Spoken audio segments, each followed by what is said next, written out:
Փաշինյանն ու Մակրոնը խոսել են տարածաշրջանային զարգացումների մասին։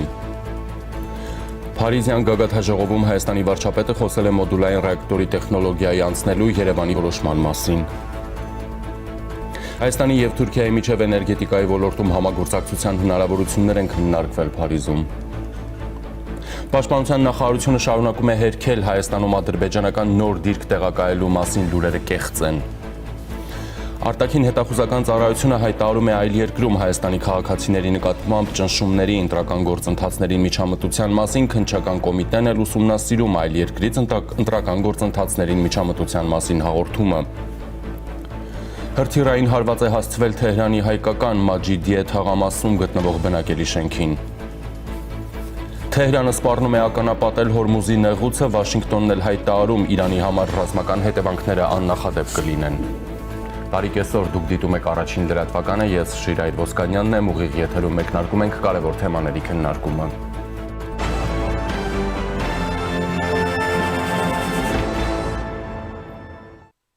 Եվ այսպես Հայաստանի վարչապետ Նիկոլ Փաշինյանը և Ֆրանսիայի նախագահ Էմանուել Մակրոնը Փարիզում քննարկել են Հայաստան-Ֆրանսիա երկկողմ հարաբերությունների օրակարգային հարցերի լայն շրջանակը։ Մասնավորապես անդրադարձ է կատարվել քաղաքական երկխոսության խորացմանը, տնտեսության և ենթակառուցվածքների ոլորտներում համատեղ ծրագրերի իրականացմանը վերաբերող հարցերին։ Նիկոլ Փաշինյանը և Էմանուել Մակրոնը անդրադարձել են նաև Հայաստան-Եվրոպական միություն համագործակցության հետագա զարգացման հեռանկարներին։ Երկուստեք ընդգծվել է տարբեր ուղղություններով գործընկերության խորացման և համատեղ նախաձեռնությունների արդյունավետ առաջմղման կարևորությունը։ Կողմերը մտքեր են փոխանակել նաև տարածաշրջանային զարգացումների շուրջ, երկուստեք կարևորելով տարածաշրջանում խաղաղության և կայունության ամրապնդմանը միտված հետևողական ջանքերի շարունակականությունը։ Փաշինյանը աշխատանքային այցով է Փարիզում։ Նա մասնակցել է միջուկային էներգիայի գագաթաժողովին, կրկին հայտարարել Մեծամորի ատոմակայանի ժամկետը լրանալուց հետո Հայաստանը որոշել է անցնել փոքր մոդուլային ռեակտորի տեխնոլոգիայի։ Փաշինյանը հիշեցրել է, որ մոդուլային ռեակտորները ավելի կարճ շինարարական ժամկետներ են պահանջում, հզորությունը կարող է ընդլայնվել, ինչն ավելի լավ է համապատասխանում Հայաստանի էլեկտրացանցերի կարիքներին։ Ներկայում մենք ուշադիր ուսումնասիրում ենք տեխնոլոգիաները և գնահատում միջազգային գործընկերների առաջարկները։ Ընտրության գործընթացը առաջնորդվում է հուսալիության, երկարաժամկետ կայունության հաշվառմամբ ու միջուկային անվտանգության, պաշտպանվածության և չտարածման բարձրագույն չափանիշներին մեր նվիրվածությամբ, ասել է Փաշինյանը։ Մոդուլային ռեակտորների թեման վարչապետը առանձին հանդիպմանը քննարկել է նաև ատոմային էներգիայի միջազգային գործակալության գլխավոր տնօրեն Ռաֆայել Գրոսիի հետ։ Գլխավոր ինտրիգը շարունակում է մնալ, թե որ երկրի արտադրության ռեակտորների վրա է կանգ առնելու Երևանը։ Հայաստանը դիտարկում է Ֆրանսիայի, Միացյալ Նահանգների, Ռուսաստանի, Հարավային Կորեայի և Չինաստանի առաջարկները։ Համաժողովի ամբիոնից էլ վարչապետը փակագծեր չի բացել, բայց հիշեցնեմ, որ Միացյալ Նահանգների փոխնախագահ J.D. Vance-ը Հայաստան այցի ժամանակ մասնավորապես հայտարարել է. Մենք նաև շատ հպարտ ենք հայտարարել, որ մեր երկրները ավարտել են քաղաքացիական միջուկային համագործակցության 1-2-3-ի շուրջ բանակցությունները։ Երբ այն ամբողջությամբ հաստատվի, դա կհարթի ճանապարհ ամերիկյան ու հայկական ընկերությունների համար կնքելու քաղաքացիական միջուկային նախագծերի վերաբերյալ համաձայնագրեր։ Սա նշանակում է փոքր մոդուլային ռեակտորներ, ամերիկյան տեխնոլոգիաները կգան այս երկիր։ Կրկին սա այն քիչ երկրներից մեկն է, որտեղ մենք բավականաչափ վստահություն ունենք այս մակարդակում ներդրումներ կատարելու, այս տեսակի տեխնոլոգիաներ ուղարկելու հարցում, ասել էր ԱՄՆ փոխնախագահը։ Հետո դե արձագանքեց Ռուսաստանը Մարիա Զախարովայի բերանով կասկածի տակ դնելով ամերիկյան ռեակտորների արդյունավետությունը։ Ամերիկյան տեխնոլոգիաների օգտին կատարված ընտրությունը իսկապես հարցեր է առաջացնում։ Ինչ են այդ ռեակտորներն իրենցից ներկայացնում և որտեղ են դրանք շահագործվում։ Հարցադրումներ էր արել Ռուսաստանի արտգործնախարարության ներկայացուցիչը։ Իսկ Ռուսաստանի փոխարտգործնախարար Գալուզինը ավելի ուղիղ էր ասել, որ Մոսկվան մտադիր է հետագայում ևս հանդես գալ որպես Հայաստանի էներգետիկ անվտանգության երաշխավոր, ուստի Ռոսատոմը պատրաստ է հնարավորինս շուտ սկսել նոր ատոմակայանի շինարարությունը։ Երևանն էլ սկսեց բացատրել, որ ամերիկյան ռեակտորներ ձեռք բերելու որոշում չկա, ընդհանրապես ստորագրվել է փաստաթուղթ, որը հայկական կողմին հնարավորություն կտա ամբողջական տեղեկատվություն ստանալ ամերիկյան տեխնոլոգիաների մասին։ Հետո էլ Եվրահանձնաժողովի նախագահ Ուրսուլա ֆոն դեր Լայենը հայտարարեց, որ դաշինքը մոդուլային ռեակտորների նոր ռազմավարություն է որդեգրել։ Մեր նպատակը շատ պարզ է, ուզում ենք, որ այս նոր տեխնոլոգիան Եվրոպայում գործարկվի 2030 թվականից, որպեսզի այն կարողանա կարևոր դեր խաղալ ավանդական ռեակտորների կողքին, ճկուն, անվտանգ և էներգաարդյունավետ համակարգում, ասել է ֆոն դեր Լայենը։ Փարիզում միջուկային էներգիայի խաղաղ նպատակներով օգտագործման հարցեր են քննարկել նաև Հայաստանի արտգործնախարար Արարատ Միրզոյանը եւ Միացյալ Նահանգների պետքարտուղարի սպառազինությունների վերահսկման ու միջազգային անվտանգության հարցերով տեղակալը Թոմաս Դիանոն։ Կողմերը գոհունակությամբ նշել են միջուկային էներգիայի խաղաղ նպատակներով օգտագործման ոլորտում Հայաստանի եւ ԱՄՆ-ի կառավարությունների միջև համագործակցության մասին համաձայնագրի բանակցությունների ավարտի կապակցությամբ, ընդգծելով համապատասխան ձևաչափով համաձայնագրի ստորագրման եւ ոլորտում հետագա փոխգործակցության պատրաստակամությունը։ Հայաստանի արտգործնախարարն ու ԱՄՆ պետքարտուղարի սպառազինությունների վերահսկման եւ միջազգային անվտանգության հարցերով տեղակալը քննարկել են նաեւ տարբեր ուղղություններով Հայաստան-ԱՄՆ ռազմավարական գործընկերության խորացման հարցեր, անդրադարձ կատարել տարածաշրջանային ենթակառուցվածքային ծրագրերի։ Փարիզում արտգործնախարար Միրզոյանը հանդիպում է ունեցել նաեւ Ֆրանսիայի, Եվրոպայի ու արտաքին գործերի նախարար Ժան-Նոել Բարոյի հետ։ Քննարկել են Հայաստանի եւ Ֆրանսիայի միջև ռազմավարական գործընկերության հետևողական զարգացման ուղղությամբ իրականացվող աշխատանքները։ Անդրադարձ է կատարվել առանցքային, այդ թվում էներգետիկայի, ենթակառուցվածքների ոլորտներում համագործակցության ծրագրերին։ Նախարարները անդրադարձել են առաջիկա բարձրաստիճան միջոցառումներին, այդ թվում մայիսին Երևանում կայանալիք եվրոպական քաղաքական համայնքին ընդառաջ տարվող աշխատանքներին։ Ընդգծվել է ներկայիս միտումների պայմաններում ժողովրդավարական դիմակայունության ամրապնդման ուղղությամբ շարունակական փոխգործակցությունը։ Արարատ Միրզոյանը եւ Ժան-Նոել Բարոն մտքեր են փոխանակել Մերձավոր Արևելքում զարգացումների շուրջ։ Նախարար Միրզոյանը ընդգծել է իրավիճակի հանգուցալուծման, տարածաշրջանային կայունության ապահովման կարևորությունը։ Իդեպ Հայաստանի տարածքային կառավարման ու ենթակառուցվածքների նախարար Դավիթ Խուդատյանը Փարիզում հանդիպել է Թուրքիայի էներգետիկայի եւ բնական պաշարների նախարար Ալփարսլան Բայրակթարի հետ։ Ի շարունակություն անցած տարի հունիսին Ստամբուլում կայացած հանդիպման քննարկել ենք Հայաստանի եւ Թուրքիայի միջև էներգետիկայի ոլորտում համագործակցության հնարավորությունները, ընդգծելով երկու երկրների միջև էներգետիկայի ոլորտում ուղիղ փոխգործակցության զարգացման պատրաստակամությունը, քննարկել ենք հետագա քայլերն ու տեխնիկական մանրամասները, հայտնել է Խուդատյանը։ Թուրքիայի էներգետիկայի ու բնական պաշարների նախարար Ալփարսլան Բայրակթարը հանդիպում է ունեցել նաև Հայաստանի վարչապետ Նիկոլ Փաշինյանի հետ։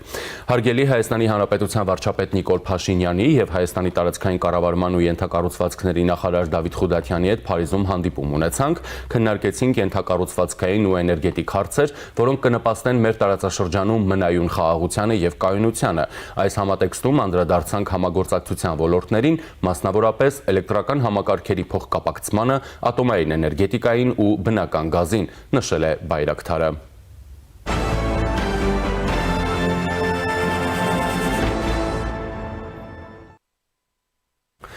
Հրթիռային հարված է հասցվել Թեհրանի հայկական Մաջիդիե թաղամասում գտնվող բնակելի շենքին։ Հայաստանում Իրանի դեսպանությունից հայտնում են, որ զոհեր չկան, սակայն որոշ բնակիչներ հայտնվել են փլատակներում։ Իրանի դեմ պատերազմը արդեն 12 օր է շարունակվում է։ Թեհրանը հայտարարել է, որ ռազմական գործողությունների սկսվելուց ի վեր սկսել է Իսրայելի եւ տարածաշրջանում ամերիկյան թիրախների վրա ամենաինտենսիվ ու զանգվածային հարձակումը։ Պենտագոնի ղեկավար Փիթ Հեքսեթը հայտարարել է, որ իրենց նպատակները շատ հստակ են եւ հասնում են այդ նպատակների իրագործմանը։ Առաջին հերթին մենք ոչնչացնում ենք իրանցիների հրթիռային զինանոցը եւ այդ հրթիռների արձակման համար օգտագործվող հարթակները։ Երկրորդ, մենք ոչնչացնում ենք նրանց ռազմածովային ուժերը, ասել է նա։ Երրորդ նպատակը Իրանի կողմից միջուկային զենքի ստեղծման բացառումն է, հայտարարել է Հեքսեթը, հավելելով. մենք հաղթում ենք։ Ադրբեջանն էլ մարդասիրական օգնություն է ուղարկել Իրան, հարևան երկրի առաջին անհրաժեշտության իրերով բեռնված մեքենաների շարասյունն ուղարկելու որոշումը կայացվել է երկու երկրների նախագահներ Իլհամ Ալիևի եւ Մասուդ Փեզեշքյանի հեռախոսազրույցից հետո։ Իրանական խնդրի կարգավորման այն առաջարկները, որ ներկայացրել էր նախագահ Պուտինը, շարունակում են ուժի մեջ մնալ, հայտարարել է Կրեմլի պաշտոնական ներկայացուցիչը։ Դեռ մինչև իրանական հակամարտության ռազմական փուլի մեկնարկը Պուտինը տարբերակներ ու լավ առաջարկներ էր առաջ քաշել, որոնք թույլ կտային նվազեցնել լարվածությունը, նշել է Կրեմլի խոսնակ Պեսկովը։ Թուրքիան էլ հայտարարում է, որ ԱՄՆ-ի Patriot հակաօդային պաշտպանության համակարգը տեղակայվել է երկրի հարավարևելքում ՆԱՏՕ-ի ռադարային բազայի մոտ, որտեղ դաշինքի քայլերից մեկը ուժեղացնելու օդային պաշտպանությունը Իրանի պատերազմի պայմաններում առաջացած հրթիռային սպառնալիքների դեմ։ Այն տեղակայվում է Մալաթիա նահանգում, որտեղ գտնվում է ՆԱՏՕ-ի ռադարային բազան, որը կարևոր տվյալներ է տրամադրում դաշինքի համար եւ օգնել է վերջին շաբաթվա ընթացքում հայտնաբերել Թուրքիայի ուղղությամբ երկու իրանական բալիստիկ հրթիռներ։ Իրանի ռեժիմի տապալումը Իրանի ժողովրդի ձեռքում է, հայտարարել է Իսրայելի վարչապետ Բենյամին Նեթանյահուն։ Մեր ձգտումն է Իրանի ժողովրդին ազատել բռնապետության լծից, ասել է նա, նշելով, ի վերջո դա կախված է նրանցից, բայց կասկած չկա, որ մինչ այժմ ձեռնարկված գործողությունների միջոցով մենք կոտրում ենք նրանց ոսկորները եւ մեր ձեռքը դեռ մեկնված է, նշել է նա։ Իրանի արտաքին գործերի նախարար Աբբաս Արաղչին PBS News Hour-ի հետ զրույցում հայտարարել է, չի կարծում, թե ԱՄՆ-ի հետ բանակցությունները այլևս կլինեն օրակարգում։ Արաղչին նշել է, թե փետրվարին Իրանի միջուկային ծրագրի վերաբերյալ բանակցությունների վերջին փուլի ժամանակ ամերիկյան կողմը պնդել է, որ չունեն հարձակվելու որևէ մտադրություն, այնուամենայնիվ դա արել են։ Արաղչին ասել է, որ դեռ շատ վաղ է, որպեսզի Իրանի նոր գերագույն առաջնորդ Մոջթաբա Խամենեին մեկնաբանություններ տա ԱՄՆ-ի հետ հնարավոր բանակցությունների մասին։ ԱՄՆ նախագահ Դոնալդ Թրամփն էլ զգուշացրել է, որ եթե Թեհրանը խաթարի նավթի հոսքը Հորմուզի նեղուցով, Միացյալ Նահանգները 20 անգամ ավելի ուժեղ կհարվածի, քան մինչ այժմ իրականացրած հարվածներն են։ Բացի այդ, մենք կոչնչացնենք հեշտությամբ ոչնչացվող թիրախները, որոնք գործնականում անհնար կդարձնեն Իրանի վերականգնումը, ասել է Թրամփը։ Ավելի վաղ Իրանի Իսլամական հեղափոխության պահապանների կորպուսը հայտարարել էր, որ թույլ չի տա Մերձավոր Արևելքից 1 լիտր նավթ առաքել, եթե ԱՄՆ-ի եւ Իսրայելի հարձակումները շարունակվեն։ Իրանը սկսել է ականապատել Հորմուզի նեղուցը, CBS հեռուստաալիքին հայտնել է ամերիկյան հետախուզության աղբյուրը։ Հորմուզի նեղուցի ականապատումը կարող է ամբողջությամբ արգելափակել լցանավերի մուտքը, որով անցնում է նավթի համաշխարհային մատակարարումների մոտ 20%-ը։ Հորմուզի նեղուցը կամ կդառնա հնարավորությունների նեղուց բոլորի համար, կամ կվերածվի պարտության նեղուցի պատերազմ հրահրողների համար, հայտարարել է Իրանի ազգային անվտանգության բարձրագույն խորհրդի քարտուղար Լարիջանին։ Եթե Իրանը Հորմուզի նեղուցից անմիջապես չհեռացնի ականները, ապա Իրանի համար ռազմական հետևանքները աննախադեպ կլինեն, սպառնացել է Թրամփը։ Հետո ԱՄՆ կենտրոնական հրամանատարությունը հրապարակեց տեսանյութեր, թե ինչպես է ոչնչացնում Իրանի ռազմածովային ուժերը։ Եվ այժմ զրուցելու եմ հայկական խորհրդի փոխագետ, քաղաքագետ Սամվել Մելիքսեթյանի հետ։ Ողջույն, պարոն Մելիքսեթյան, շնորհակալություն միանալու համար։ Բարև ձեզ, շնորհակալություն հրավերի համար։ Եվ այսպես, պարոն Մելիքսեթյան, սկսենք վարչապետի փարիզյան աշխատանքային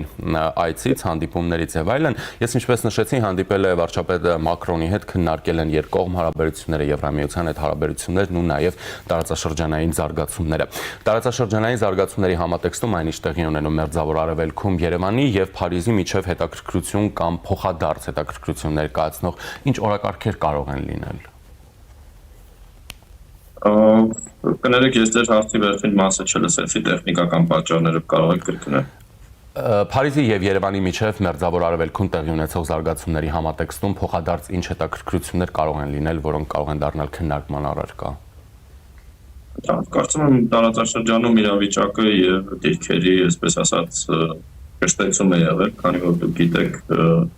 Ֆրանսիայի եւ ընդհանրապես եվրոպական երկրների մոտեցումները եւ ԱՄՆ-ի քաղաքականությունը այս հարցերում տարբերվում են, նաեւ քանի որ ԱՄՆ-ն Հայաստանի հատկապես թրիպի հետ կապված կարևոր գործընկերն է,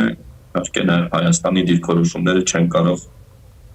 նույնը լինել ինչ որ եվրոպական գործընկերների, թեև Հայաստանի եւ հարաբերությունները նույնպես շատ լավ վիճակում են։ Եվ ես կարծում եմ, որ այս իրավիճակը, երբ որ նաեւ Հայաստան-Իրան հարաբերություններն են Հայաստանի համար կարևոր եւ Հայաստանը նույնպես այս հարցում ընդրություն չի ուզում անել, չի ցանկանում անել, առաջացնում են որոշակի հարցեր եւ իհարկե հետաքրքրություններ Ֆրանսիայի կողմից, ընդհանրապես եվրոպական գործընկերների կողմից, կարծում եմ նաեւ իհարկե հետաքրքիր է այդ միջուկային էներգետիկայի ոլորտում վարչապետի հայտարարությունը եւս մեկ անգամ հաստատվեց, որ Հայաստանը այնուամենայնիվ ընտրում է մոդուլային տեխնոլոգիաները, մոդուլային փոքր մոդուլային ռեակտորների տեխնոլոգիաները եւ սա հավանաբար այնուամենայնիվ ավելի մեծ հավանականությամբ նշանակում է պատկերացմամբ ամերիկյան տարբերակները այս ռեակտորների մասնագետները նշում են, որ կան նաեւ լավ հարավ կորեական տարբերակներ, բայց այնուամենայնիվ սա նշում է, որ Հայաստանը փորձելու է փոխել, այսպես ասած, հիմնական իր գործընկերոջը այս հարցում, որը Ռուսատոմն էր եւ Ռուսաստանի Դաշնություններ, թեև իհարկե ժամկետների պահը դեռևս բարձր չէ, երբ է դա իրականանալու, Ընդհանուր առմամբ նույնիսկ կարևոր էր ինձ համար շատ ավելի նաև հետաքրքիր էր Թուրքիայի թուրքական գոլեգայի հետ հանդիպումը եւ քննարկումները Հայաստանի եւ Թուրքիայի էներգետիկ համակարգերի միացման, հատկապես խոսքը ախորիկ կարճ հատվածում էլեկտրական ինտերկոնեկտորի, այսինքն երկու երկրների էլեկտրական համակարգերի միացման խնդիրն է, ինչը իհարկե Հայաստանի համար շահավետ եւ կարեւոր է եւ նաեւ կարող է թույլ տալ օրինակ զարգացնել եւ ավելացնել հզորությունները արևային էներգետիկայի, արևային պանելների հարցում, որովհետեւ նա կառավարությունը դադարել է այդ ծրագրերի սուբսիդավորումը եւ հեռանկարային առումով Հայաստանը բավականին մեծ պոտենցիալ ունի հավելյալ էներգիա արտադրել եւ հատկապես այն ժամերին, քանի որ Թուրքիայի արևմտյան հատվածները բավականին այդ ենթակառուցվածքների առումով դեռ զարգացած են, խոսքը էլեկտրակայաններն է եւ ունեն այդ պակսորթը էլեկտրաէներգիայի, մենք ստանում ենք շատ 85-90 միլիոն բնակչություն ունեցող երկրի էներգետիկ շուկա դուրս գալու ու աճող պահանջներով երկրի հնարավորություն եւ սա թույլ է տալիս մեր եւ մեր հզորությունները աճեցնել, թույլ է տալիս ավելի նաեւ կայուն էլեկտրական համակարգ ունենալ եւ թույլ է տալիս նաեւ հիմնականում քանի որ մենք վաճառելու ենք նաեւ եկամուտ ունենալ, կարծում եմ սա իսկապես կարեւոր եւ հետաքրքիր զարգացում է սեպտեմբերյան հանդիպումից հետո, քլոջ Ռուբեն Ռուբինյան հանդիպումից հետո, երբ որ նշվեց, որ այդ էլեկտրական ինտերկոնեկտորի միացումը քննարկվող հարցերից մեկն է, այս հանդիպումը արդեն պրոֆիլային մասնագետի հետ, նաև վարչության հետ, գուցե նաև հուշում է, որ սա առաջի հայ-թուրքական միջպետական համատեղ ծրագրերից հավանաբար դառնա եւ ինչպես նշեցի, սա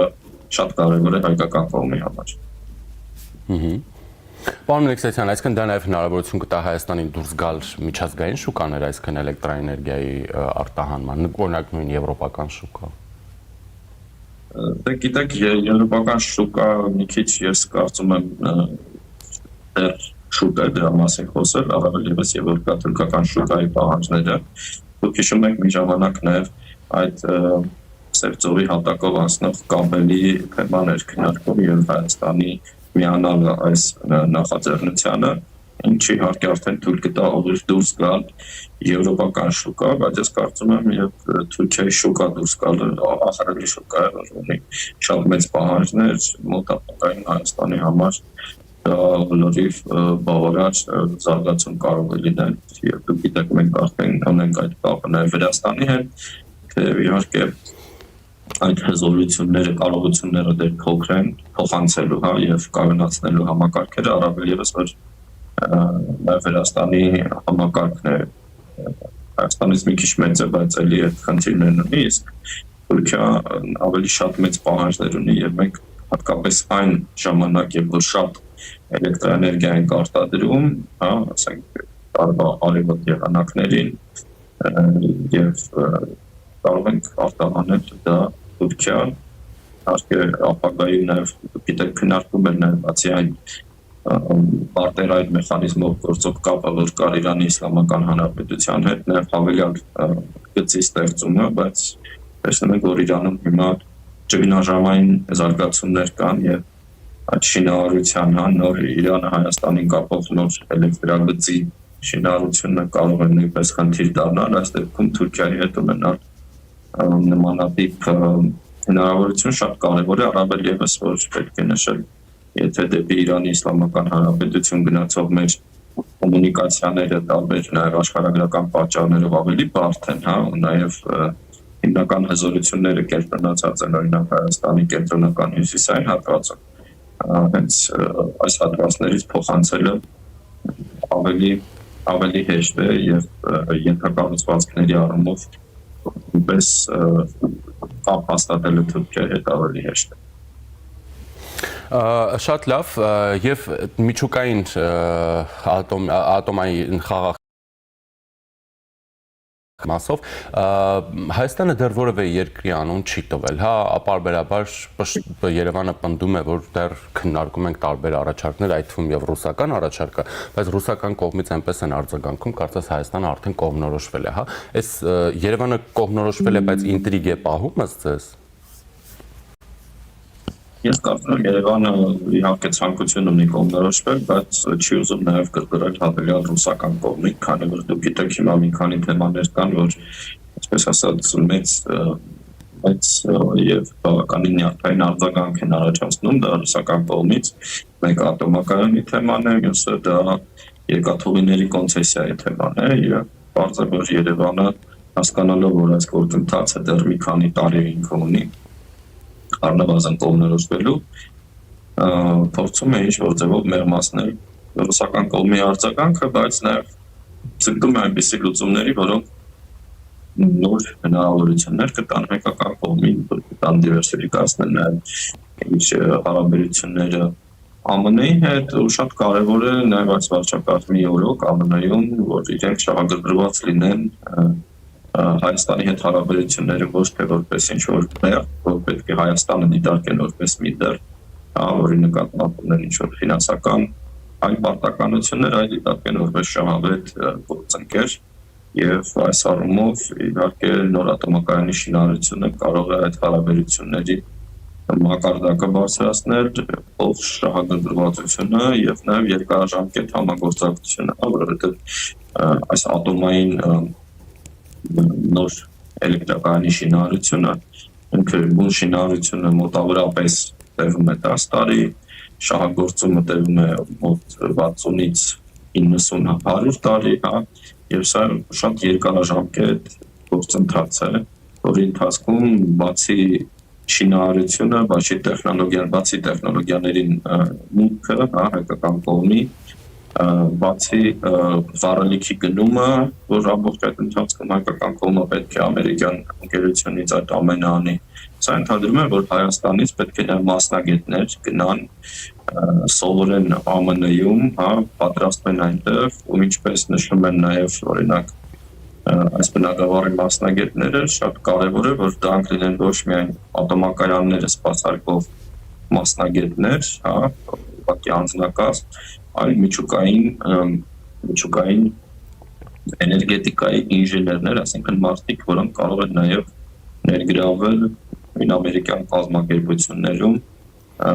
նոր ռեակտորների մշակման, հա, ասենք մշակման ստեղծման գործընթացներին, ու սա նաև գիտատեխնիկական Հայաստանի համար կարող է այնպես զարգացում պոտենցիալ լինել, այսինքն այս մասնագետներ ունենալը այս բնագավառում, առաջատար բնագավառում, առավել ևս մոդուլային ռեակտորների բնագավառում, որը գալիս է նոր դարաշրջան է ստեղծում ատոմային էներգետիկայում եւ թույլ է տալիս ընդլայնել իր աշխարհագրությունը եւ ընդհանրապես շինարարության ժամկետները,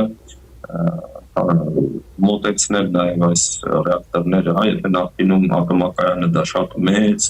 եւ բարդ ենթակառուցվածք ունեցող առանձին պետություններ, հա, հիմա այդ մոդուլային ռեակտորների տեխնոլոգիաները թույլ են տալիս, օրինակ, եթե դուք ունեք ինչ-որ հիմնարկ, որ բավականին մեծ հզորությամբ էլեկտրոէներգիա է սպառում, այդ հիմնարկի կողքին դնում եք մի փոքր էներգաբլոկ, որ արտադրում է այդ էլեկտրոէներգիան, կամ ինչ-որ մի նույնպես գիտեք, որ IT բնագավառում Nvidia ընկերության հետ ստորագրած այս պայմանագրերի համատեքստում դրանք բավականին մեծ հզորությամբ էլեկտրոէներգիա կլանով սպառող նախաձեռնություններ են եւ ապագայում սա հնարավորություն կտա ունենալ նույն այդ ռեակտորները ոչ միայն ասենք մեծամորում, մենք ասում ենք մեծամորի ատոմակայան, այլ այնտեղ որտեղ պետք է լինի, այսինքն մեկը կարող է լինել մեծամորում, որտեղ արդեն հեշտ կմիանա էներգետիկ համակարգին, իսկ եթե մենք ունենք այդպիսի հզոր սպառող էլեկտրոէներգիայի, հաջորդ էներգաբլոկը ավելի փոքր օրինակ հզորությամբ կարող է լինել նաև անմիջական հարևանությամբ, ինչը թույլ է տալիս զգալիորեն նվազեցնել նաև կորուստները, որովհետև դուք գիտեք, որ էլեկտրոէներգիայի զգալի մասը մենք կորցնում ենք փոխանցման ընթացքում, հաղորդման ընթացքում տարբեր կորուստները բնական պատճառներով են մի կողմից, մյուս կողմից տարբեր նաև ասենք ենթակառուցվածքների պատճառով, ինչքան հեռու է փոխանցում էլեկտրոէներգիան, այնքան մեծ են կորուստները, հա, ֆիզիկայի դասագրքից երևի շատերը կհիշեն, հետևաբար շատ կարևոր է, որ այսպիսի մոբիլություն կա, այսինքն հնարավորություն կա տեղադրել, որտեղ ցանկանում ես այս մոդուլները եւ ապագայում հիմա իհարկե տեխնոլոգիան նոր է, իրարական փուլ անցել, ավելի ճիշտ լուծումը տեխնոլոգիան շատ հին է, ապագայում դա կարող է իսկապես շատ տեղափոխական երևույթ դառնալ եւ թույլ տալ նվազեցնել եւ կորուստները եւ զարգացնել բավականին տարբեր երկրի տարբեր հատվածներում նոր արտադրություն, նոր կարողություններ։ Բայց դե պարոն Մելիքսեթյան, հիմնական քննադատությունն էլ այն է, որ այդ փոքր մոդուլային ռեակտորները կնվազեցնեն տարածաշրջանում Հայաստանի քաղաքական եւ անվտանգային նշանակությունը։ Կներեք, իսկ ինչպես կնվազեցնեն, ես ուղղակի այդ հարցադրումը չեմ հասկանում։ Որովհետև օրինակ են բերում, որ Թուրքիան եւ Ադրբեջանը պարբերաբար պնդում են, հայտարարություններով են հանդես գալիս, որ ատոմակայանը պետք է փակվի մեծամորի, որովհետև դիտարկում են իրենց որպես սպառնալիք, դա զսպող գործիք է, եւ եթե մենք հրաժարվում ենք այսպես կոչված դասական ատոմակայաններից, ապա հրաժարվում ենք նաեւ այդ զսպող գործիքից։ Գիտեք, մենք 2020 թվականի պատերազմն ենք ունեցել, 2023 թվականին, 22 թվականի ռազմական գործողություններ, ես չեմ նկատել, որ ատոմակայանը զսպող գործիք է եղել, կամ որ մենք ատոմակայանով հարվածել ենք թշնամուն, սա մի քիչ աբսուրդային բան է, պնդում է, իհարկե Թուրքիան եւ Ադրբեջանը վաղուց այս թեման բարձրացնում են, որ ինքը անվտանգ չէ, հին է, խորհրդային տեխնոլոգիաներով է եւ այլն։ Գուցե ինչ-որ մտավախություններ ունեն, որ ռազմական զարգացումների դեպքում Հայաստանը կարող է, ասենք, ցածր հարստացրած ուրանը օգտագործել որպես ինչ-որ կեղտոտ, դա կոչվում է բան, ռումբ, եւ ավելի վտանգավոր է իրականում, քան ասենք այն պայթյունը, քանի որ շատ երկար ժամանակներով, դարերով ռադիոակտիվ թունավորում է տեղում։ Ես չեմ կարծում, որ եթե մենք ավելի ժամանակակից տեխնոլոգիաներով նոր մոդուլային ռեակտորներ ունենանք, մենք էականորեն մեր անվտանգության վրա դա դրական կամ բացասական ազդելու է, դա ազդելու է մեր էներգետիկ կարողությունների վրա հստակ, եւ դա ազդելու է նաեւ Հայաստանի, ինչպես նշեցի, նոր սերնդի մասնագետներ ունենալու, հա, միջուկային էներգետիկա բնագավառում, նմանատիպ մասնագետներ կային խորհրդային տարիների շրջանում, նաև դուք որ տարական մասնիկների բան կար, հարակացուցիչ կար Հայաստանում, որը նույնպես խորհրդային միությունում առաջիններից էր եւ հետաքրքիրներ եւ այլն, բայց հիմա մենք այդ ֆունդամենտալ բնագավառի ֆունդամենտալ մասնագետներ չունենք, իրենք բնականում ատոմակայանի աշխատողներ են, սպասարկողներ են, որոնք հասկանում են ուղղակի ոնց է աշխատում այս կամ այն, ասենք, շատված այդ կառույցի տեխնիկական ասպեկտները, բայց միջուկային էներգետիկայի բնագավառի մասնագետներ չեն։ Եվ կարծում եմ, սա շատ կարևոր է, որ մենք կարող ենք նոր սերնդի մասնագետներ ունենալ, ընդ որում այս առաջատար տեխնոլոգիաներով, որը զարգանում է առաջին հերթին հենց ԱՄՆ-ում, Հարավային Կորեայում, այսինքն այն շրջանում, որը արևմուտքում է պայմանական քաղաքականացումով, որի նաև մենք հիմա այդ 1-2-3 պայմանագրով ստանում ենք այդ բնագավառի նաև կրթական համագործակցության հնարավորություն։ Ես կարծում եմ, սա ավելի կարևոր է, իսկ ատոմակայանի միջոցով ինչ-որ ռազմավարական հարցեր լուծելը դա կարծում եմ շատ տարօրինակ միջոցներից մեկն է եւ ցավոք սրտի կամ ի ուրախություն ինքը նաեւ այն գործընթացները, որ մենք անցել ենք, ցույց է տվել, որ ընդհանրապես հույս դնել այս գործոնի վրա անիմաստը։ Շնորհակալ եմ, պարոն Մելիքսեթյան։ Ես նույնպես։ Զրուցակիցս հայկական խորհրդի փորձագետ, քաղաքագետ Սամվել Մելիքսեթյանն էր։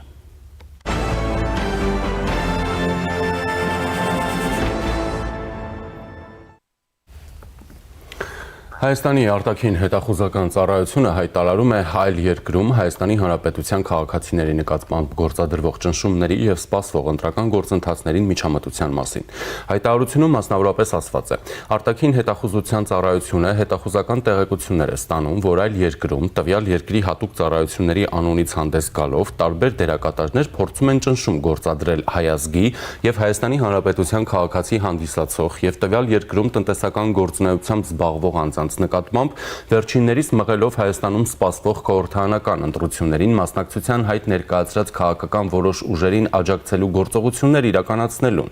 Այդ գործողությունները ըստ արտաքին հետախուզության ծառայության ներառում, սակայն չեն սահմանափակվում տվյալ քաղաքական ուժերին նշված գործարարների կողմից ֆինանսական ու կազմակերպական բնույթի աջակցության գործողություններով։ Հայտարարությունը փաստեր չի ներկայացնում, չի մանրամասնում, որ երկրի մասին է խոսքը եւ ինչ քայլեր են ձեռնարկվում։ Այլ երկրում Հայաստանի քաղաքացիների նկատմամբ ճնշումների ընտրական գործընթացներին միջամտության մասին տեղեկատվության առթիվ ներքին գործերի նախարարության ոստիկանությունը հաղորդում է ներկայացրել քննչական կոմիտե։ Ոստիկանությունից հիշեցնում են ընտրական գործընթացների նկատմամբ ցանկացած ապօրինի ազդեցություն կամ միջամտություն ենթակա է իրավական գնահատականի։ Կոչ են կանում լինել զգոն, իսկ նմանատիպ դեպքերի մասին տեղեկություն ունենալու դեպքում անմիջապես դիմել ներքին գործերի նախարարության ոստիկանություն, զանգահարելով 112 կամ տեղեկատվությունը ուղարկելով mia.gov.am էլեկտրոնային հասցեին, ինչպես նաև տեղեկատվություն կարող եք փոխանցել ազդարարիր.am հարթակի միջոցով։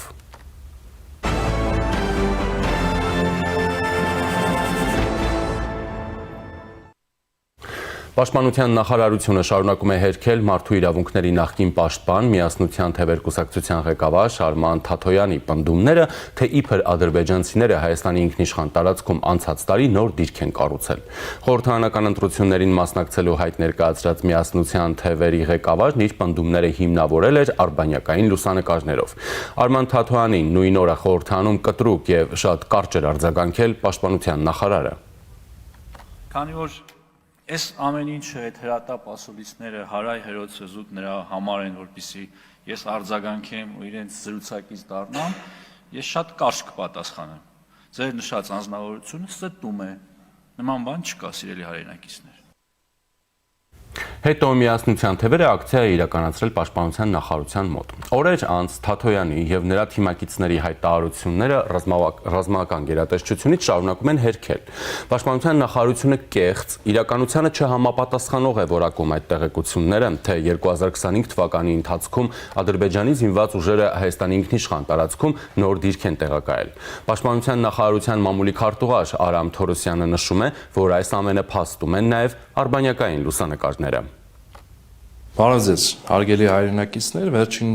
օրերին մի շարք հանրային գործիչներ եւ լրատվամիջոցներ կեղծ իրականությանը չհամապատասխանող տեղեկություններ են շրջանառում այն մասին, թե իբր 2025 թվականի ընթացքում Ադրբեջանի զինված ուժերը Հայաստանի Հանրապետության ինքնիշխան տարածքում տեղակայել են նոր դիրք։ Այս կեղծ շրջանառվող տեղեկությունները ուղեկցվում են նաև Google Earth ծրագրային ապահովման տիեզերալուսանկարներով, որոնց կապակցումը իրականության հետ ունի շեղումներ, իսկ վրայի սահմանագիծը չունի իրավական հիմք։ Այս մասին նաև Google Earth ծրագիրն է տեղեկացնում իր ընթերցողներին կամ այն մարդկանց, ովքեր օգտագործում են այդ ծրագիրը։ Հայաստանի Հանրապետության զինված ուժերի գլխավոր շտաբը առաջնորդվում է 1975 թվականի ԽՍՀՄ 100,000 մասշտաբի տեղագրական քարտեզներով, որոնք ունեն իրավական ուժ, այն քարտեզն է, որը հաստատվել է պետական գեոդեզիական վերահսկողության Անդրկովկասի տարածքային տեսչության պետի կողմից։ Ձեր ուշադրությանն ենք ներկայացնում այդ քարտեզը, որտեղ դեղին գծանշումով ցուցադրված է Հայաստանի Հանրապետության պետական սահմանագիծը, կանաչ գծանշումով ներկայացված է Google Earth ծրագրային ապահովման ներկայացած սահմանագիծը, որը ունի իրավական հիմք եւ ունի շեղումներ, ինչի մասին արդեն նշեցի, եւ կապույտ գծանշումով ներկայացված է այն դիրքը, որի մասին այս քննարկումները սկիզբ են առել եւ շարունակվում են արդեն օրեր շարունակ։ Ինչպես տեսնում եք, Ադրբեջանի զինված ուժերի դիրքը չի հատում Հայաստանի Հանրապետության պետական սահմանագիծը եւ գտնվում է Ադրբեջանի Հանրապետության տարածքում։ Ինչպես նաև շրջանառվում են մտահոգություններ, չնայած տարակուսելի է հաշվի առնելով այն հանգամանքը, որ Հայաստանում հաստատվել է խաղաղություն, հնչում են մտահոգություններ այն մասին, որ նշված դիրքը կարող է, այսպես ասած, վտանգ ներկայացնել սոտքի հանքավայրի եւ կուտ բնակավայրի եւ հարակից տարածքների վրա։ Նախ նշենք, որ նշված դիրքից սոտքի հանքավայր ընկած հեռավորությունը շուրջ 4 կիլոմետր է, իսկ դեպի կուտ բնակավայր ընկած հեռավորությունը 6.4 կիլոմետր։ Ավելին, կուտ բնակավայրի եւ նշված դիրքի միջև տեսանելիություն հնարավոր չէ, քանի որ արկա է լեռ կատարը 3008.5 մետր բարձրությամբ։ Ուստի հարգելի հայրենակիցներ, խնդրում ենք հետևել բացառապես մասնագիտական մոտեցումներով հագեցած պաշտոնական տեղեկատվությանը եւ տուրք չտալ այն ապատեղեկատվությանը, որը հիմնված է ոչ պրոֆեսիոնալ մոտեցումների եւ ոչ պրոֆեսիոնալ տեսակետների վրա։ Շնորհակալություն ուշադրության համար։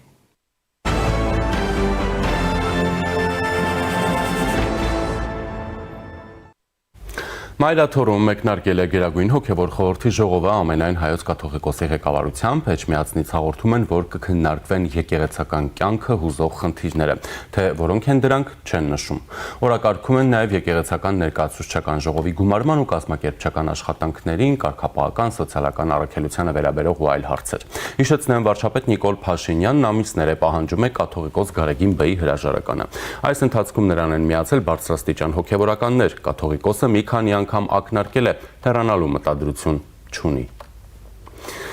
Եվ այժմ կզրուցեմ Գերագույն խորհրդի նախկին պատգամավոր Ազատ Արշակյանի հետ։ Բարև ձեզ։ Բարև ձեզ։ Պարոն Արշակյան, նախ սկսենք պաշտպանության նախարարության հերքումներից եւ մանրամասն պարզաբանումներից, որոնք հիմնված են տարբեր իրավական հիմք ունեցող քարտեզների վրա, այլ ոչ թե զուտ Google-ով, հետևություններ անելու վրա, որոնք ինչպես պաշտպանության նախարարությունն են նշում, չունեն իրավական հիմք եւ հենց դրա մասին նաեւ Google-ի համապատասխան ունեք երկիրը ցուցադրող տարբեր հատվածներ մոտեցնող եւ այլն նշում է, որ չունեն այդ իրավական հիմքը, սրանք։ Այնուամենայնիվ ապատեղեկատվությունը հիմնվում ենք պաշտոնական հաղորդագրության վրա, շարունակում է ձնագնդի էֆեկտով մեծանալ եւ ինչ անել սրա հետ։ Այսինքն մենք արտաքին հետախուզական ծառայությունը ասում է դրսից, չգիտեմ, փորձում են միջամտել Հայաստանի ընտրություններին, այսինքն դրա մասշտաբը, ծավալը այնքան մեծ է, որ արտաքին հետախուզության ծառայությունը դա անվտանգային սպառնալիք է համարել եւ դրա մասին հրապարակային հայտարարություն արել։ Այս դեպքում մենք ներսում ունենք այսպիսի իրավիճակ, ու սրա դեմը առնել չի լինում ոչ մի ձևով։ Ես նույնպես համարում եմ սպառնալիք մեր պետականության նկատմամբ դա սպառնալիք է եւ ընդհանրապես տիրաժի ենթարկելու, բազմացնելու անհրաժեշտություն չկա։ Դրանով պետք է զբաղվեն իրավապահ մարմինները։ Բայց չեն զբաղվում, Դա հիմա մենք դրա մասին ենք խոսում, ինչն է պատճառը, որ չեն զբաղվում, պաշտոնին չեն համապատասխանում, թե օրենք չկա։ Այսինքն բավարար հոդվածներ չկան քրեական օրենսգրքում, օրինակ սովետական միությունում կար 301 պրիմ հոդվածը զրպարտությունների մասին, ովքեր որ զրպարտում էին սովետական միությանը որևէ բանի համար, մարդու իրավունքների համար, ազգային փոքրամասնությունների իրավունքների համար կամ կառավարման անհամապատասխանության համար, այդպիսի բաներ, դրա համար կար 301 հոդված պրիմը։ Դա շատ արդիական է, այսինքն մեր մոտ պետք է լինի ճիշտ հակառակ իմաստով հակասովետական։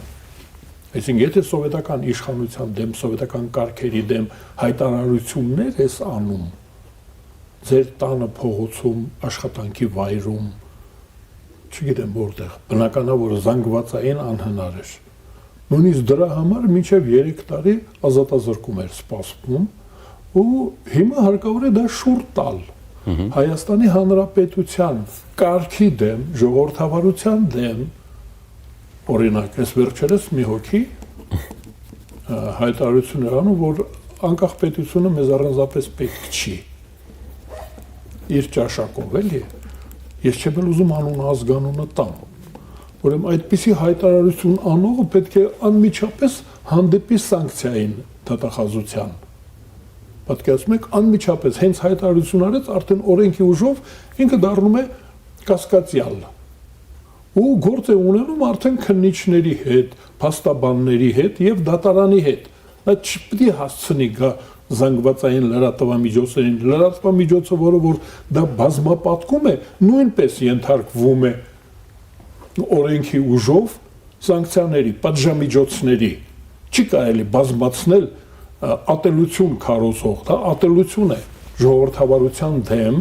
օրինակ երբ որ ասում են, որ Հայաստանի Հանրապետությունը լավ պետություն չի, հարկավոր է մտնել լավ պետությունների շարքը, ու գիտենք, որ լավ պետություններն են, բռնապետությունները, դա արդեն սանկցիա է։ Եթե դա նշանակում է դու ժողովրդավարությանը, իշխանության ռոտացիային, իշխանափոխությանը դեմ ես, դա նշանակում է դու դեմ ես հանրաքվեի արդյունքներին, այսինքն ժողովրդի կամքին, այստեղ են ասել, դու դեմ ես։ Ուրեմն ես կարծում եմ, որ պետք է աշխատի ամենաքիչը, եթե դա զրպարտություն է, այսինքն մարդն ասել էլի նարդի խաղալուց։ Չէ, նարդի խաղալուց չի ասել։ Ուրեմն հայտարարող այդ լրատվամիջոցը նույնպես պետք է պատասխանատվության ենթարկվի։ Հրավիրել են ասուլիս եւ հայտարարել դրա մասին։ Հա, դե ասում եմ, ովքեր որ դա բազմացնում են, ատելություն են, ատելության քարոզչություն են անում, նրանք պետք է պատժվեն։ Ու ըստ ինքան շատ այնքան շատ հասկանալի չէ։ Երկրորդը, որը նույնպես այսօր արդիական է, 65-67 հոդվածը սովետական Հայաստանի քրեական օրենսգրքի հակասովետական կազմակերպություն երկիրը քայքայելու նպատակով կամ անհատապես կամ կազմակերպությունով 65 հոդվածը անհատապես սովետական միությունը քայքայելու, այսինքն սեպարատիզմն է։ Ասենք ուկրաինացիներին, հայերին, բելոռուսներին, որ ասում են ուզում ենք դուրս գալ սովետական միության կազմից, դրանց մինչև 15 տարի խիստ ռեժիմային պատիժ էր սպառնում։ Ես կարծում եմ, որ հիմա դա հարկավոր է հայելային կամ նեգատիվը դնենք։ Պատկերացրեցիք, ովքեր որ քարոզում էին կամ գործունեություն էին ծավալում սովետական միությունը քայքայելու նպատակով, մինչև 15 տարի խիստ ռեժիմային լեսապավալ։ Ես վերջացնեմ, ներողություն։ Ես առաջարկում եմ այդ հոդվածը վերականգնել, բայց հակառակ իմաստով, ովքեր որ դեմ են Հայաստանի Հանրապետության անկախությանը, կոչ են անում լիկվիդացնել հայկական պետությունը, որևէ ձևով սահմանափակելով ինքնիշխանությունը, միանալ որևէ միության, այդ նույն հոդվածը պետք է աշխատի, բայց քանի որ մենք լեսոպավալ չունենք, անտառներ չեն հատելու կամ հանքերում չեն աշխատելու, մենք ունենք արդիկ տուֆ քարը, ուղղակի հատուկ դրանց համար, պետական հանցագործությունների համար արդիկում քար են կտրում ու քաշում, կարելի է գեղարվեստական անել։ Ես կարծում եմ, որ եթե չկան այդ հոդվածները, ատելություն քարոզող պետության դեմ ատելություն, դրանք պետության դեմ դիվերսիա է։ Դրա դեմ պետք է լինի հոդված, եթե չկա հարկավոր է ընդունել։ Կա է, ցավնետ է պարոն Արշակյան, բայց քաղաքական, այսպես ասենք, հաճոյությունն է այստեղ գործում։ Վարդան Ղուկասյանը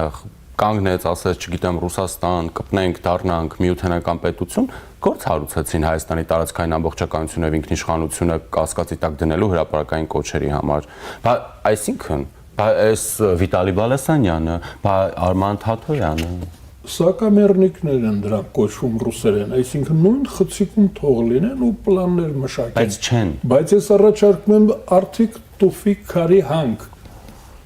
Դա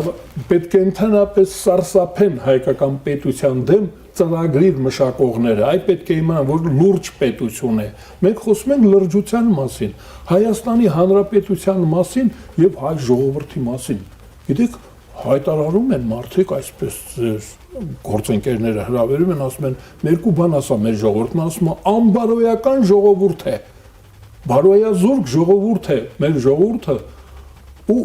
ուրախանում են, իրենք դա ասում են ու ուրախանում են դրանից, ես երկու բան եմ խորհուրդ տալի, առաջինը դրանք պետք է հայելու մեջ չնայեն, հենց հայելու մեջ նայում են անբարոյական են տեսնում, դրանց տներից հարկավոր է հայլիները հանել, արգելել, հենց նայում են մարդն ասում է, «Էս ինչ անբարոյական մարդ է, հայելու մեջ մի նայի քեզ»։ Երկրորդը, ովքեր որ այդ 100,000, 50,000, 70 հոգի, 1000 հոգի ասում են,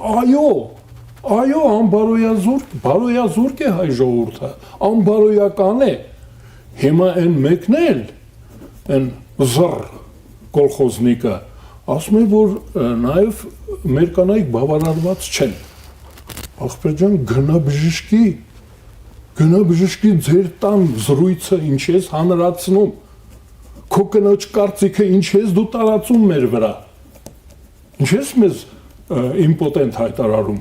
Դու մի հատ գնա բժշկի բուժվի եւ բավարարեք իրար։ Ես ասում եմ, որ պետք է սարսափեն մեր պետության դեմ, ոտնձգությունը պետք է լինի շատ ծանր, պետք է ունենա ծանր հետևանքներ։ Մարդիկ պետք է,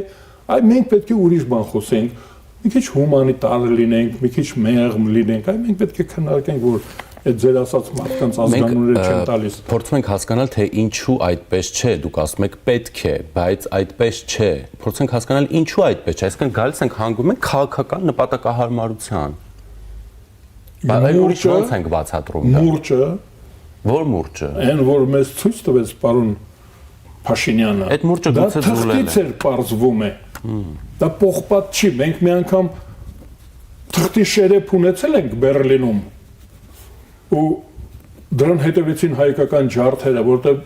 շերեփը թղթից էր։ Մենք մեր բաժինը չկարողացանք անել։ Հիմա մենք փաստորեն հայտարարում ենք, պարոն Փաշինյան, եթե մուրճը թղթից է, մի ցույց տուր մեզ, եթե պողպատ է քո մուրճը, ուրեմն բա ինչ է մեզ մեր օրակարգը փոխում, հիմա մեր օրակարգը լուրջ հարցեր կան աշխարհում եւ մեր երկրում։ Դա ինչ որ մի շատ զր կոլխոզնիկ, տեղական կոլխոզնիկ, արտասահմանյան կոլխոզնիկ, ես շատ բացասական բան եմ դնում այդ կոլխոզնիկ բառի մեջ, կարելի է դա բացել, բայց ոչ տեսախցիկի մոտ։ Ուրեմն դրանք մեկը անբարոյական է մեզ հայտարարում, մեկը իմպոտենտ է հայտարարում, այն մյուսն էլ ոչ լիարժեք ժողովուրդ։ Օրենքը պետք է աշխատի, արժանապատվության հարց կա, անվտանգության հարց կա, դա պետք է պետությունը, պետք է պաշտպանի մեր արժանապատվությունը,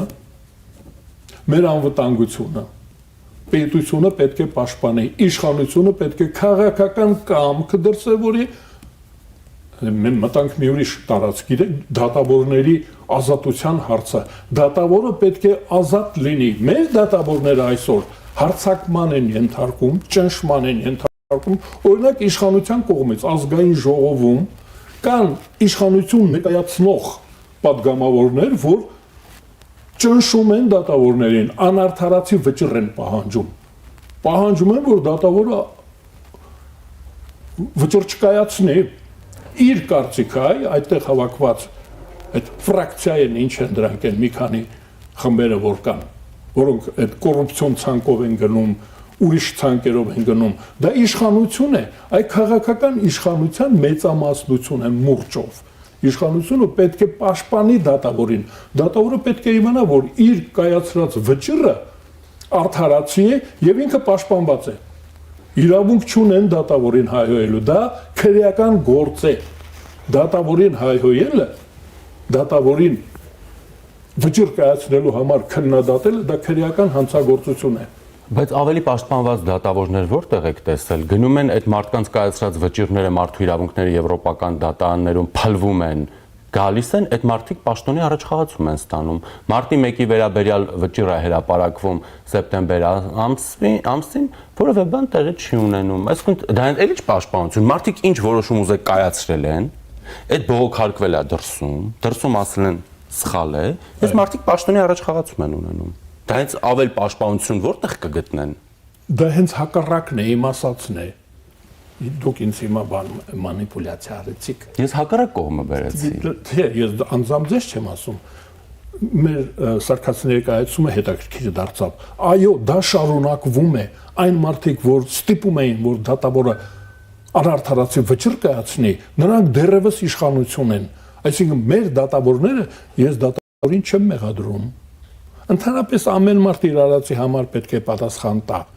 եւ երկրի վրա եւ երկնքում, բայց մենք երկրի մասին խոսենք, ովքեր որ սխալ վճիռ են կայացրել, նրանք պետք է պատժվեն։ դա հանցագործություն է, պետք է պատժվեն, բայց շարունակվում է այդ ռեժիմը։ Ես դա եմ ասում, շտե գուլամը դիք գուլամ։ Հա, բայց ումից պիտի պահանջենք, որ չշարունակվի։ Իշխանություն, բայց Իշխանությունից մեր անկախ են, մենք իրենց չենք զանգում։ Չէ, ընդհակառակը, պետք է զանգեն, որտեվ այն կողմից զանգում են։ Դե դուրս է գալիս, որ դատական համակարգը պետությունից է անկախ։ Մի բան է, մի եկեղեցի է նոր։ Անունը դնենք եկեղեցի էլի։ Այո, կազմակերպություն է, նայել եք կազմակերպություն, որը չի ծառայում Հայաստանի Հանրապետության քաղաքացիներին եւ Հայաստանի Հանրապետությանը, ժողովրդավարական Հայաստանի Հանրապետությանը։ Ընդհանրապես ամենից սկսում է դատարանից։ Եթե մենք լավ դատարան ունենայինք, ուրեմն լավ էլ քաղաքական իշխանություն կունենայինք։ Իմ մասնագիտությունը գիտեք որն է, ես թռչնապահ եմ եղել։ Ուրեմն հավը ձվից թե ձուն հավից, որից սկսենք։ Դուք որից եք սկսում։ Ես կարծում եմ, որ քաղաքական իշխանությունից, քաղաքական իշխանությունը պետք է ապահովի նաև հեռախոսազանգով, թիկնապահով, հայհոյողին պատժելով պետք է ապահովի դատավորի ազատությունը եւ անվտանգությունը։ Դատավորը անձեռնմխել է նաև եթերում։ Այ եթերում անձեռնմխել չի կարելի դատավորին հայհոյել, պարտադրել, բայց ում է կարելի։ Քաղաքական գործիչներին, հատկապես իշխանությանը։ Չի կարելի, կտանեն գործ կհարուցան։ Դա պետք է չլինի։ Այդ դա նույնպես դատավորի ազատությունից եւ անկախությունից է կախված։ Քաղաքական իշխանությունը, ընդհանրապես հանրային գործիչները թիրախ են, նրանց կարելի է հայհոյել, որը մեր հասարակության համար ընդունելի ձև ունի։ Ես չասեցի, որ դարձնեն խրամատ կամ բանտախցիկ հասարակությունը, բայց քաղաքական գործիչը, հասարակական գործիչը խոցելի է եւ դա գինն է իր պաշտոնի, իր դիրքի գինը նաեւ, որ ինքը թիրախ է։ Իրան կարելի է հայհոյել։ Հայհոյել ես նկատի ունեմ քննադատել, հա։ Ամեն մարդ իր մակարդակով կարող է քննադատել, նրանք քննադատության ենթարկային, բայց դատավորը, ոստիկանը, հարկահավաքը, ուսուցիչը իմունիտետ ունի, նրանց չի կարելի հայհոյել, նրանց չի կարելի քննադատել։ Դիմեք ըստ կարգի, լավ չի, պաշտոնին չի համապատասխանում, կարգ կա, դատախազություն, դատարան։ Եկանք հասանք ամենակարևոր հարցերից մեկին, բա այս իրավապահ համակարգը ինչպես է արտաքին հետախուզության ծառայության մատնանշած սպառնալիքներով զբաղվելու։ Ըստ Փաշինյանի մայրաթոռում նստած է օտար երկրի ավագ լեյտենանտին զեկուցող կաթողիկոս։ Ես կարծում եմ, որ դա ընդհանրապես Փաշինյանի գործը չի։ Այդ մեջ բերեցին, որ դա Այլ է, ես կարծիք ունեմ, կարծում եմ, որ դա մեր գործը չի, արդարադատության նախարարությունը ունի կրոնական կազմակերպությունների մասին օրենք։ Գրել տվել ենք իրեն, ասել ենք այս ռանով ղեկավարվի։ Եթե կրոնական կազմակերպությունը խախտում է օրենքները, ինչ չափով որ խախտել է, այդ չափով սանկցիա կիրառեք կրոնական կազմակերպության նկատմամբ։ Եթե կրոնական կազմակերպությունը խախտում է իր կանոնադրությունը, օրինակ գույքային, ես չգիտեմ, արարողակարգային բան, դա նույնպես արդարադատության նախարարության գործն է։ Նա պետք է ապահովի օրինակ կրոնական կազմակերպության հետևորդներին, խոսքը դրանց մասին է։ Մեր, օրինակ, մենք հայ առաքելական սուրբ եկեղեցու հետևորդ եմ ես, շատ վաղուց, մեր ժառանգական է։ Ուրեմն իմ շահերը պետք է պաշտպանի պետությունը, եթե կրոնական կազմակերպության բյուրոկրատիան, պաշտոնյաները չհրաշահում են իրենց պաշտոնը, դա դուրս է գալիս կրոնական կազմակերպության կանոնադրության շրջանակներից։ Այսինքն դա պետության գործն է, պետությունը պետք է ապահովի երթևեկության կանոնները, որը վատ է ապահովում օրինակ Երևան քաղաքում, ընդհանրապես Հայաստանում, անվտանգ չի Հայաստանում երթևեկելու, պետությունը թերանում է, փողոց դուրս գալը վտանգավոր է։ Ճիշտ այդպես հոգևոր կյանքում պետությունը պետք է հավատացյալներին տարբեր կրոնական կազմակերպությունների ապահովի նրանց անվտանգ եւ բարեխիղճ, ես չգիտեմ, իրենց մոտ ընդունված ձևերով հոգևոր կյանքը։ Պարոն Արշակյան, իսկ օրինակ գիտեք ում մասն է խոսում արտաքին հետախուզության ծառայությունը, որ երկրի մասն է խոսում։ 7 երկ կա այդ երկրի մասին, այդ 7 երկրն էլ վերաբերվում են Ռուսաստանի Ֆեդերացիային։ Ինչու եք այդպես մտածում, բայց։ Որտեւ ինքը դա ապացուցել է 200 տարի դա ապացուցում է։ Արմյանսկայա օբլաստը դարձրեց Երևանսկայա օբլաստ։ Արմյանսկայա ցարստվը դարձրեց Արմյանսկայա օբլաստ։ Դա ինչու չեն նշում։ Խաչատուր Աբովյանին տարավ, Եղիշե Չարենցին տարավ, Միքայել Նալբանդյանին տարավ։ Այսինքն շատ պետք է անտեղյակ մարդ լինել, որ չհասկանալ ով է միջամտում մեր ներքին գործերին։ Ու մենք մանդատ տվել միջամտության։ Մենք թույլ ենք տվել, որ նա միջամտի մեր ներքին գործերին։ Հիմա մենք ODKB-ի անդամ ենք, դա նշանակում է հետախուզությունը ODKB-ի մեր տարածքում իրավունք ունի միջոցառումներ անցկացնելու։ Ռուսական ռազմական բազան իր անվտանգությունից ելնելով իրավունք ունի այստեղ ագենտներ հավաքելու, շպիոններ պատրաստելու, տնտեսական մաքսային միության իրավունքով մենք նրանց թույլ ենք տվել այստեղ ուսումնասիրելի մեր կամքը չհարցնելով։ Մեր կամքը մենք տվել ենք, դրա համար կոչ ենք անում, ասում ենք դուրս արի, մեր երկիրը ազատեք արտաքին միջամտությունից, ոչ բարեկամ միջամտությունից։ Չի փակում մեր տեսադաշտը ռազմաբազան։ Տեսեք, ինչ խնդիր կա։ Եթե ռազմաբազան գործառույթ ունի, օրինակ նպատակ ունի Էրզրումը գրավել, Անկարան գրավել, մենք դա նստենք քննարկենք մեր տարածքից, մենք համաձայն ենք, որ մենք դառնանք պատասխան հարվածի, ոնց որ եղել է 1914 թվականին, իրենք նպատակ ունեին Բաղդադը գրավելու, Բերլին-Բաղդադ ճանապարհից Բաղդադը դուր էր գալիս ռուսական իմպերիային, Բաղդադը գրավելու համար եւ նեղուցները ազատագրելու համար հռոմեական իմպերիայի երկրորդ Հռոմի նեղուցները երրորդ Հռոմ ուզում էր ազատագրել։ Հաշիվը փակել ենք մենք գենոցիդով, հայրենազրկումով։ Հիմա նորից պետք է մտածենք, եթե Ռուսաստանը ծրագիր ունի Անկարան գրավելու, նեղուցները ազատագրելու հռոմեական,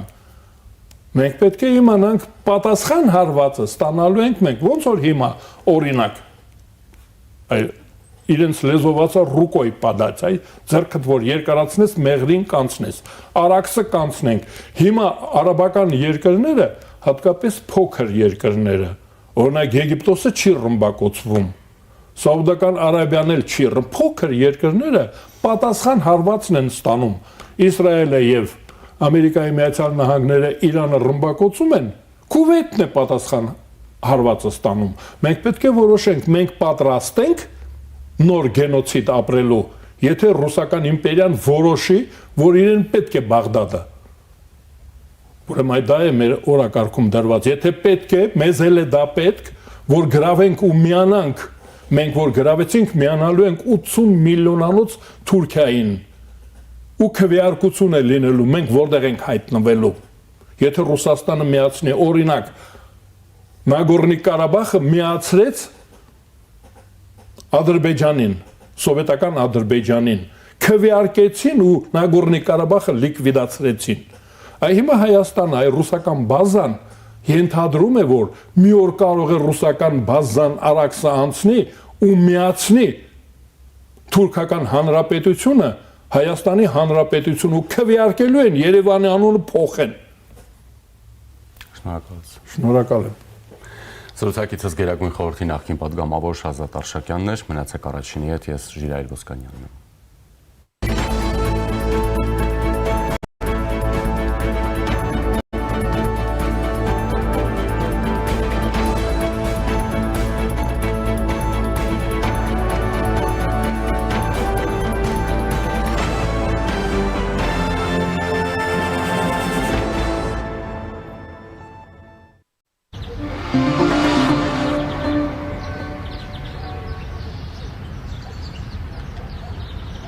Սեփական հարկի տակ արթնանալը, սեփական պատերի ջերմությունը զգալը յուրաքանչյուր ընտանիքի նվիրական երազանքն է։